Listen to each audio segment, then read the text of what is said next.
His name is still today associated in Russia, and not only there, with terror, massacres, persecutions, and purges. Yet his figure has been the subject of controversial analysis. In some parts of his biography, there remains a dark stain that cannot be removed. There remain unclear points, uncertainties, and apocryphal situations. Sometimes, there isn't even certainty about some of his actions or about what he may or may not have done. We're talking about the man who was referred to as Stalin's executioner, or the dark eminence of the Soviet regime, between the late 1920s and the early 1950s. A Georgian, just like Stalin, a man of secrets, a man of mysteries, the man of repressions. And even today, after so many decades, history still hasn't been able to reach a unanimous judgment about him, even less so about his end. We're talking about the one who was called the beast of the Soviet regime, Lavrentiy Beria. He has been the subject of controversial analysis. In some parts of his biography, there remains a dark stain, impossible to remove. There are still unclear points, uncertainties, apocryphal situations. There's not even the mysteries surrounding Beria are truly numerous. What is known about him is that he was born and raised in Sukhumi, Georgia, and that he attended the Faculty of Engineering. But there are too many contradictions, too many documents that contradict one date with another. His resume includes various testimonies, from his actual date of joining the Communist Party to his actual entry into the ranks of the Red Army, which it is said he deserted after a few months. So many structures. Then death, a foretold death, some say delayed, and around which several legends have developed. But who was Lavrentiy Pavlovich, really? He was a pillar of the Cheka, the first corps of the secret police of the emerging Soviet regime, because the Cheka was born at the beginning of the 1920s, when the last echoes of the Russian Civil War still had to be quelled. And as a member of the Cheka and a Georgian, Beria had been on the front lines in suppressing an anti-Soviet uprising in his native country. And precisely because he was Georgian, he quickly entered Stalin's orbit after Stalin took power following Lenin's death. Stalin, or rather Iosif Vissarionovich Djugashvili, like Beria, was Georgian. For Russians, Caucasians are neither considered truly Russian, nor even less a prototype of a model citizen.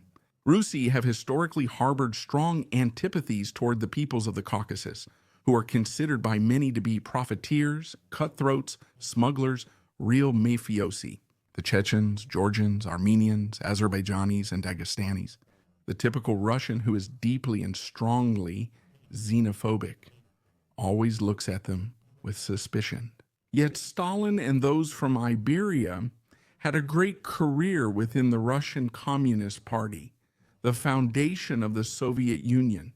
And in fact, Stalin did nothing to stop Beria's rise. On the contrary, Beria became almost essential to him, because after all, he had shown in his homeland in Georgia, as well as on other occasions in Moscow, that he was loyal to him and served the dictator's wishes in an uncritical and even constant way. There's a speech by Beria, still circulating today, that he gave in 1937.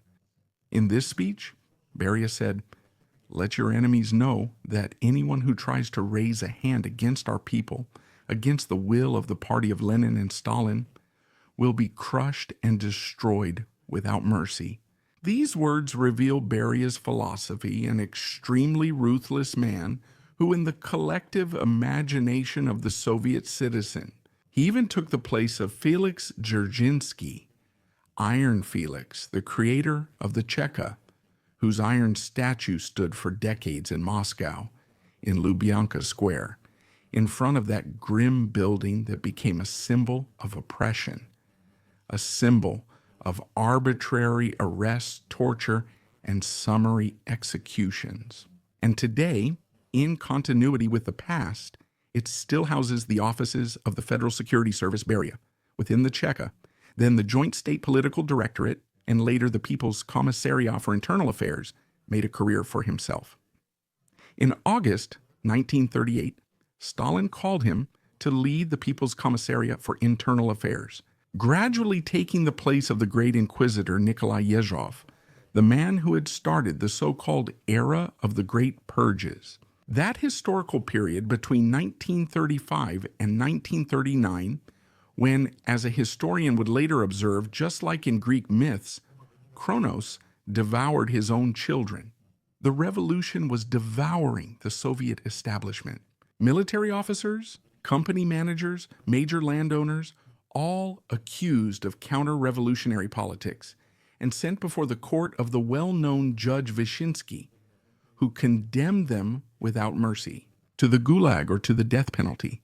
It will take many years to come to terms with the period of the Purges, to even acknowledge that there were numerous hasty, exaggerated, or even wrong sentences based on nothing, on gossip, or on falsehoods, sometimes even instigated by an enemy of the Soviet Union, like Germany, which at the time had every interest in weakening the structure of the Soviet state from within. Well, Beria witnessed all of this, but it should also be said that, according to several historians, his impact was minor, mainly because he took the reins of the People's Commissariat for Internal Affairs when the era of the Purges was already coming to an end. The effect of the repression of what would later be called, quite grotesquely, Yezhovshchina was already fading, referring to Nikolai Yezhov, who, by the way, would fall from grace and be executed by order by Beria himself in 1940, but that's enough. From that moment on, Beria associated his name with terror, a blind terror, a terror that struck anyone inside the Soviet Union at any time.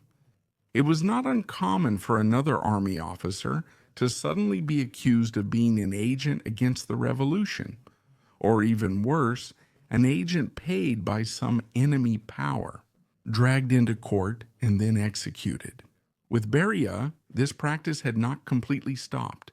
It was necessary to wait until 1939, the end of 39, to see any effects.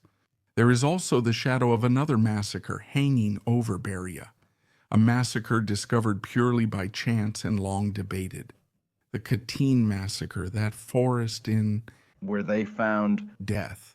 Hundreds or thousands of Poles and others, Polish officers captured by the Red Army and executed simply because they were officers of the Polish army. For the most part, they represented the middle class. They represented the educated class. Teachers, writers, professionals, managers. They were the ultimate enemy of the Stalinist idea of extending its rule over Poland. If one day Poland were to be reborn, that entire ruling class would have to disappear because it would be a danger to Stalin's ambitions. The Katyn massacre would ironically be discovered by the Germans after the start of Operation Barbarossa. The Germans would accuse the Soviets of carrying it out themselves. Later, the Soviets would try to turn the tables. Only after years did we learn the truth. We learned that the People's Commissariat for Internal Affairs, on Stalin and Beria's orders, had planned the massacre with a very clear and understandable purpose. But Beria went even further, not only in the repressions, but also in controlling the state, an efficiency control to make the Soviet Union, which after all emerged from Tsarist Russia, more effective. Then the Civil War, then the Great Famines, turning a huge but agricultural state into a world-class industrial power.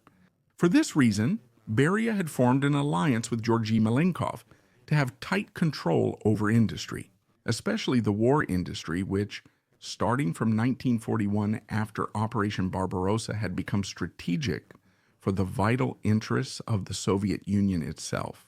But in the midst of the war effort, Beria had maintained his reputation as an inquisitor and butcher. He had ordered the deportation in 1944 of the Chechens, Ingush, and Crimean Tatars, of whom today almost none remain, of the Volga Germans, all those ethnic, linguistic, and cultural minorities who had risen up against the Soviet establishment when the German invaders arrived. It was necessary to punish the rebellion, to punish it in an exemplary way, and that punishment was 10 years of deportation to Siberia, from which very few returned because the deportations were carried out in a barbaric manner, with long train journeys on cattle cars and then long marches in the snow. The arrival at the camps where the back-breaking work, the harsh climate, the impossible living conditions, diseases, and malnutrition claimed victims every single day.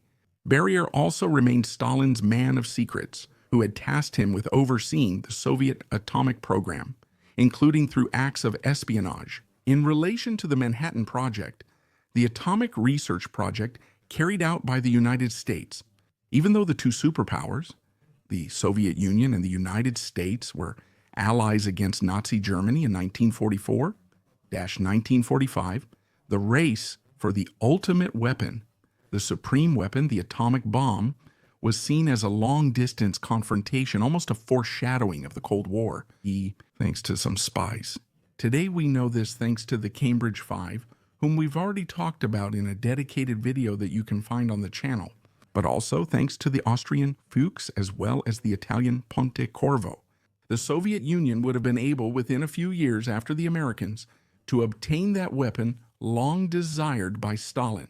The dark legend of the monster Orko Beria would only emerge many years later, even though his family members would try time and again to deny and refute all of it. Medical reports published many years later, but still surrounded by doubt, speak of a Beria devastated by syphilis, possibly contracted from some prostitutes. What is certain is that Beria didn't have many friends. In fact, he had more enemies than allies. The few allies he had were those whose interests coincided with his own or who had similar ambitions. For example, at the end of the war, when Stalin's advancing age had sparked the first ambitions for succession, it was at that moment that Beria clashed with his first great enemy, Andrei Alexandrovich Zhdanov, head of the party in Leningrad and in charge of culture. There was never any good blood between Beria and Zhdanov. In fact, even in the cross appointments between the various ministries, each of them tried to put their own protégés in key positions. That was the case with Sergei Kruglov, whom Beria placed at the head of the People's Commissariat for Internal Affairs, later called the Ministry of Internal Affairs right after the war. In the underground war against Zhdanov, Beria always relied on his old friend Malenko, even later, during Stalin's anti-Semitic operation. Because starting in 1946, Stalin had decided to give a decisive push to the large Jewish community in Russia, pushing them toward forced migration to the east, not to Israel, but to an enclave carved out on the edge of Siberia, which theoretically was supposed to be a sort of promised land, but in reality was only meant to become a large open-air prison camp. The death of Zhdanov in 1948 had apparently left the field open for Beria, who had become increasingly close to the dictator. But it seems that Beria himself, when Stalin died on March 5, 1953, a few days after falling into a coma following a dinner with Beria and other political figures, well, Beria had acted arrogantly on that occasion, with some people starting with Molotov. He had boasted of poisoning the old boss, of having induced the coma himself, the collapse that triggered that comatose reaction, and finally death. Truth or bluff? We have no proof or evidence to the contrary about this either. What is certain is that no matter how much Beria tried to establish himself as the new strongman of the Soviet Union, as the new leader of the Politburo and the Presidium, well, his hope of becoming a great politician would clash with the determination of the rest of the Presidium to eliminate him not only from the political scene, but from life itself. Even today, after almost 70 years, we still don't have a real and completely consistent account of Beria's end. He was reportedly summoned to a Presidium meeting on June 26, 1953, just over 3 months after Stalin's death, and that on that occasion he was accused of being a British spy. Others have said that actually Beria was indeed summoned, but during the meeting, without anyone having told him anything. An officer supposedly stood up and shot him in the head. Still others say that Nikita Khrushchev, together with Marshal Zhukov, decided on Beria's elimination. They called the Kremlin guards from outside the room and had him dragged away to the Lubyanka, where he supposedly died in a cell, either with a gunshot to the head or by strangulation. As you can see, there are many theories, but even today we still have nothing. The only reconstruction that is somewhat close to having any basis in reality is the fact that Beria was taken, perhaps by deception, to the Lefortovo screening, and from there to a barracks, the barracks of the Air Defense Command of the Moscow district, where the district commander himself was. General Kirill Moskalenko, who was a staunch supporter of Khrushchev, would have kept him prisoner and later had him executed by firing squad. There would remain some brief reports of this execution, which were then sent to the Kremlin. From there to Pravda, which on July 10, 1953, would have reported the arrest of Beria, not his execution.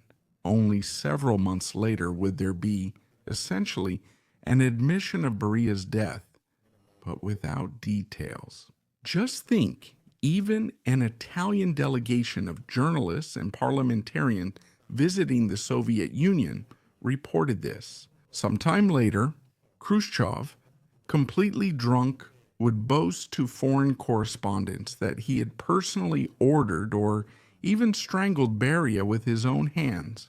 After luring him to the Kremlin with a trick and excuse, they simply had to talk about the new economic policy of the Soviet Union, but it wasn't true. Even today, we still don't know anything for sure, as we've said. However, there is a report that at least matches the date of this supposed or real meeting at the Kremlin, which is June 26, 1953. A report from a military unit that, on that same day, June 26, raided Beria's house and found, at least that's what appears from the torn parts of the reports, some human bones, the remains of the young girls that Beria had allegedly taken from the streets and killed over time. This is the only sign. This report, which at least matches the date Beria was summoned to the Kremlin and his disappearance from the world. Beria's family, his wife, his son Sergei, were sent to a labor camp, a common practice in cases of purges. They both survived and were released a few years later. It should be noted that the son tried in various ways, even through publications, to defend his father's memory, to deny the accusations regarding the monstrosities, the violence, the atrocities perpetrated by Lavrentiy Pavlovich Beria. And yet it was hard to believe, to the point that in May 2000, the Supreme Court of the Russian Federation rejected a petition filed by the heirs of the Beria family for a review, at least a partial rehabilitation of their ancestors' reputation. The petition was essentially based on a law that, after de-Stalinization, allowed for the posthumous rehabilitation of victims of political accusations. They turned out to be manipulated, not to say outright fake. The Russian Supreme Court, instead, in May 2000, recognized that Beria was the organizer of the repression against his own people. He couldn't be called a victim. If anything, he was aware, a perpetrator. Even today, as we said at the beginning, the name Beria in Russia doesn't bring good reactions. Saying that name makes people lower their eyes, makes them look away. A shiver run down their spine. Down their back, it creates fear and disgust. All the feelings that concern a dark period in Russian history, and that also, due to the lack of some documents, are still difficult to investigate today. What is certain is that Lavrentiy Beria will never go down in history, neither as a true revolutionary nor as a man who worked in his life for social justice. That is, those issues that theoretically were supposed to be part of communist doctrine.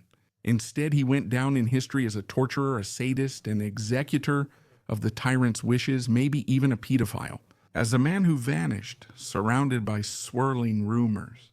Even today, as we said, there is nothing serious. And for sure, 100%, but there's still a fog of rumors, each more pernicious than the last, almost as if to complete the dark legend of the Georgian, who was a close friend of Stalin and his most loyal executioner.